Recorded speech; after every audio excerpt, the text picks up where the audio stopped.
of Indigenous Peoples Affairs is responsible for all matters pertaining to the hinterland, with specific emphasis on improving the well-being of the Indigenous peoples. Last year, the ministry was allocated the sum of $1.9 billion to execute programs and policies aimed at reducing poverty and reversing hinterland unemployment and underdevelopment. In this InfoHub in Depth, we look at some of the projects and programs executed in 2019 in keeping with the administration's vision of bridging the gap between the coast and the hinterland. Are you ready to embark on a truly epic adventure to an undiscovered corner of South America, where some of the most spectacular natural attractions are unveiled within a beautifully diverse landscape? From the wetlands and savannas to the ancient mountains, magnificent waterways and lush enriching rainforest would provide a vast playground for some of the most exotic and breathtaking creatures on the planet, including many of the world's giant species. This untouched land of mystery and wonder serves up an exclusive experience for travelers. So are you ready for a new, awe-inspiring adventure? Welcome back to nature. Welcome to Guyana.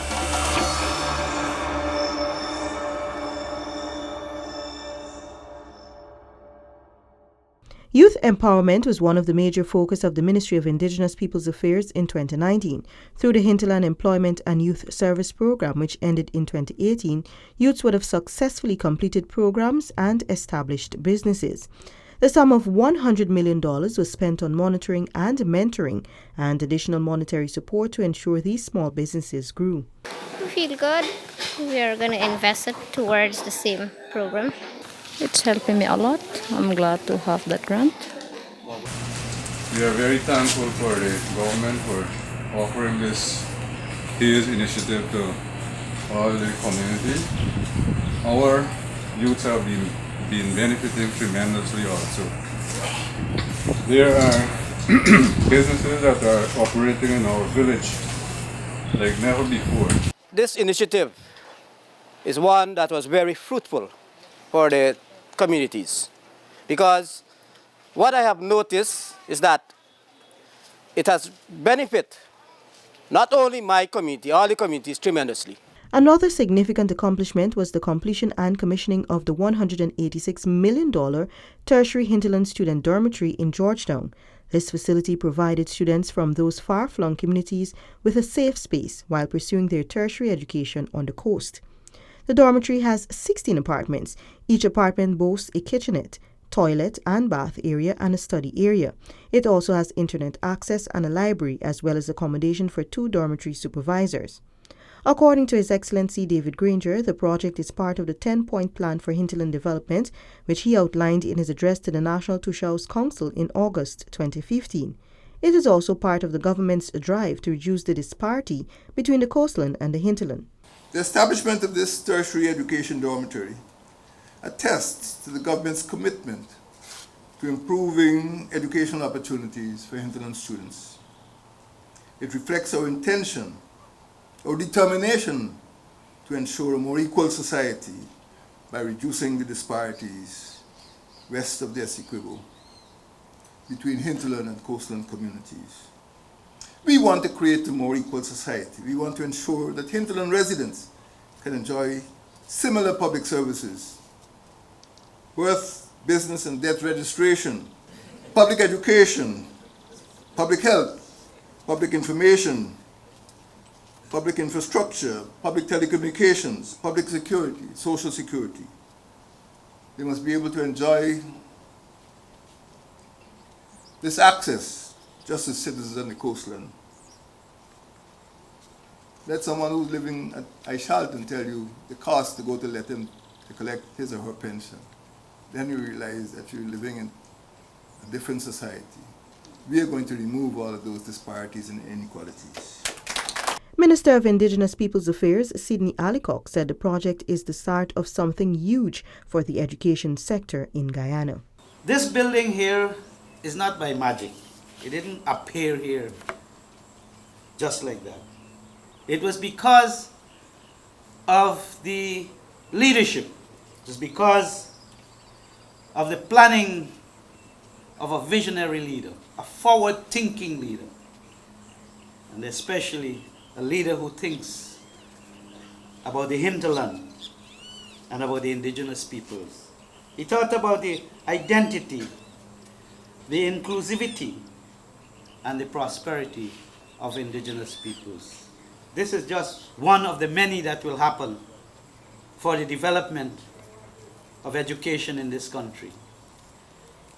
We will have other institutions in the hinterland to help to bridge the gap, to help to bring the country together, because education is also hidden in the hinterland. According to Minister within the Ministry of Indigenous Peoples Affairs, the Honorable Valerie Garrido-Low, the actualization of this long-awaited facility will create an academic and vocational revolution in the hinterland. This is not just a building. It is a vessel, an opening that will allow for the economic and social transformation of indigenous communities by the indigenous and hinterland people across Guyana. Such is the vision of a caring and thoughtful government, led by a caring and thoughtful leader. This is testimony to the fact that your government is committed to creating a real-time development environment for our people, thereby departing from the past trend of giving handouts and making us dependent instead. This facility will complement the $130 million Hinterland Green Enterprise Institute, which was constructed in Anai. It is the first of 4 technical institutes that will be constructed in all of the hinterland regions. The Green Enterprise Center will focus on project design and startup, management, sustainability, and leadership training, as well as access to business support services. Its main objective is to stimulate economic growth by creating innovative leaders with the capacity and know-how to lead businesses in the challenging environment of the hinterland, whilst driving upstream demand for local products and services. Feasibility studies were also conducted on the construction of similar centers in regions 1, 7, and 8. Additionally, 270 indigenous youths were granted full scholarships in 2019 to pursue secondary, tertiary, and vocational education on the coast and within the hinterland regions, when compared to 186 in 2018.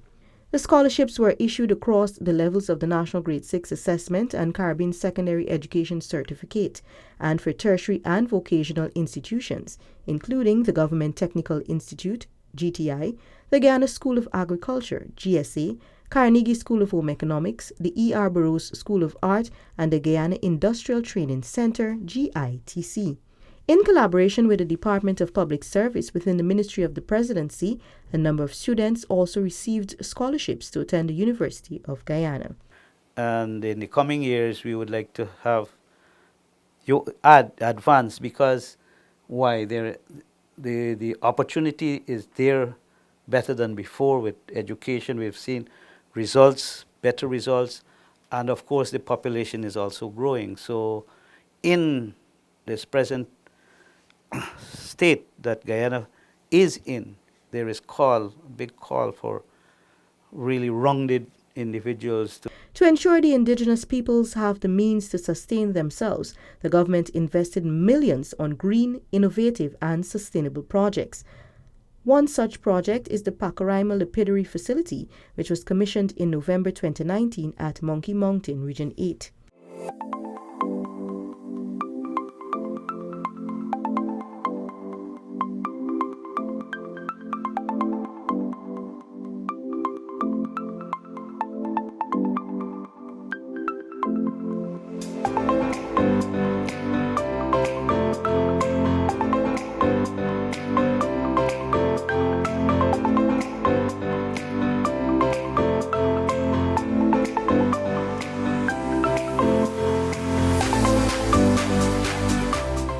This is the first of such facility in the Patara-Siparuni region and the first to be owned and operated by indigenous Guyanese. According to First Lady Sandra Granger, the project is the start of many initiatives that will be implemented during the decade of development, which was declared by President David Granger. Your government has declared 2020 to 2029 to be the decade of progress, and this lapidary is an example of this progress. Here in Mountie Mountain, in the beautiful, bountiful Potaro-Siparuni region, the Pacaraima Mountains, the heart of Guyana in so many ways, the opening of this lapidary represents the convergence of fulfillment of several promises, because it combines poverty reduction, employment and youth service, happy household, cultural development, and sustainable tourism development. Trained citizens of this community will be reaping the benefits of the many and various precious and semi-precious stones found in this region. Minister Ali Cox said the lapidary is an example of his ministry's wider role in hinterland development. It is our intention to ensure that the multiple jobs which will be realized from this project will rebound to the improvement of the qualities of life of every resident of these communities of the Pacaraimas, Region 8. The jobs which this project will offer will complement the 2,500 small businesses which were created out of the successful implementation of the Hinterland Employment and Youth Services HAYES program to date. Our focus specific to these programs and projects can be summarized as a mission to make our young people employable and fit for purpose through skills training, create jobs which are sustainable, carve sustainable economic opportunities for residents of Guyana's hinterland regions and of nature's abundance, to promote economic opportunities which are environmentally friendly, ensure that our people's rights to self-determination is respected and provided the necessary oxygen to prosper, to ensure that the development we offer does not negatively impact the rights, cultures, customs, and practices of Guyana's indigenous peoples.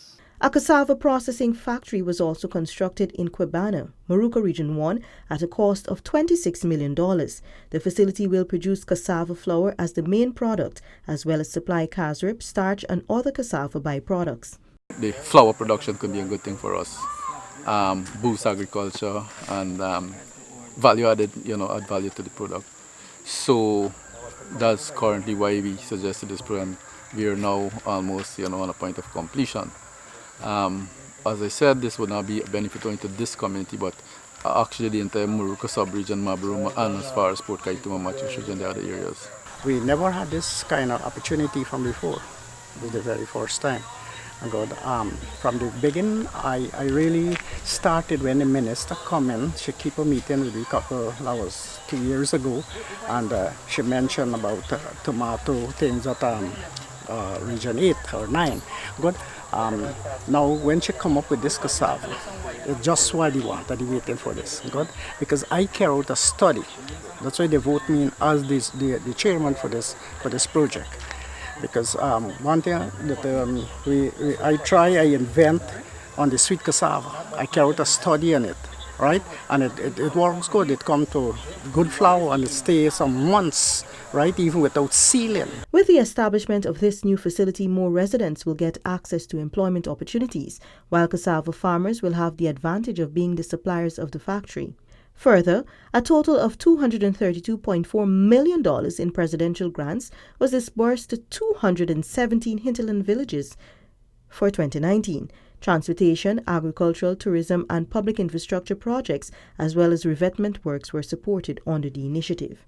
This year, the United Nations declared 2019 as the Year of Indigenous Languages to draw attention to an estimated 2,680 indigenous languages that are in danger of disappearing.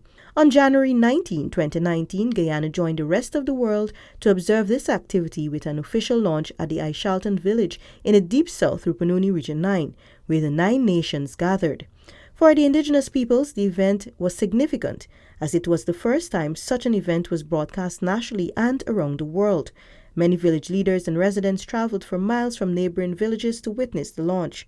The event was officially launched by Prime Minister the Honorable Moses Nagamutu, who urged the indigenous peoples to protect, preserve and promote their languages. You must hold on to what you have. Hold on to your languages. Preserve them. Protect them. Promote them. You should be proud of your languages because your languages speak about you. It speaks about your civilization, the civilization of indigenous peoples. And your language are very important. When you spoke here today, speech after speeches, and you sing your songs in your languages, you're sending emotions out. You're letting others understand you. You're letting others even admire you, respect you, because you're speaking in a language that's talk about your soul. Only you could do that. No other race or no other ethnicity can do that for you. And do not, someone said we should fight against your language becoming a dead language. Minister Sidney Allicock underscored the importance of language to the indigenous peoples and the need to preserve those languages. Languages play an extremely crucial role in everyone's daily lives, not only as a tool for communication, education, and social integration and development, but also a fountain for everyone's unique identity, cultural history, traditions, and memory. However, despite their eminent value, languages not only in Guyana and South America are not only indigenous languages, but languages around the world continue to disappear at an extremely alarming rate. And we in Guyana cannot afford to lose these riches. It is with this in mind that the United Nations declared this year, the year 2019, the Year of Indigenous Languages, in order to raise awareness of our languages. The sum of $36 million was allocated by the government to promote the 9 indigenous languages. Some of the activities being executed include a language revival program, village welcome signboards at the entrance of each village in their respective language, radio and television programs, children's books, and a tourist handbook. The annual National Tushaus Conference was also held with support from the ministry. Over 212 Tushaus and other indigenous leaders gathered in Georgetown to engage the attention of ministers and heads of government agencies on issues and policies which affect the nation's First Peoples. Last year, the conference was held under the theme, Guyana's First Peoples, united in the promotion of the green economy through preservation of our languages, lands, and rights.